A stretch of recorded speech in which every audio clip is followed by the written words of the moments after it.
G'uzor tumani Xo'jaguzar mahallasiga kiraverishdagi aynan mana shu yo'lda ko'rib turganingizdek betonlashtirish ishlari oxiriga yetkazilmagan. Shuning uchun bu yer har yomg'irli kunlarda ko'lmakka aylanmoqda.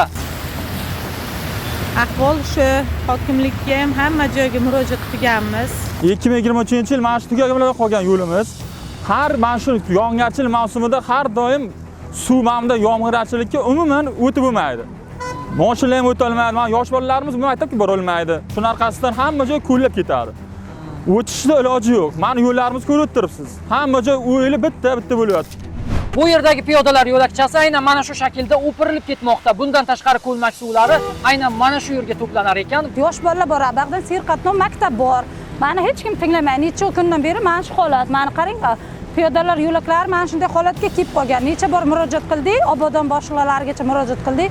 Hech kim natija ko'rsatmayapti. Mana uyimiz orqalarini suv ostilari bosib, zaxlab ketdi xonadonlarni. Nechta xonadonlar suvga bosib, suv ko'llab ketdi hamma joyda.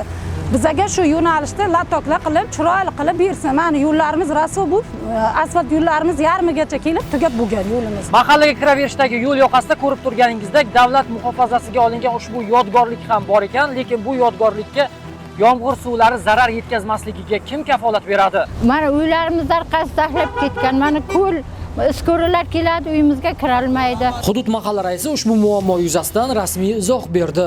2025-yilning may oyining yakuniga qadar mana shu yerda betonlash ishlari Xo'jaguzar ko'chasida 100% to'liq bajariladi. Piyodalar yo'lakchasi mana shu tomonda to'liq latoklashtiriladi.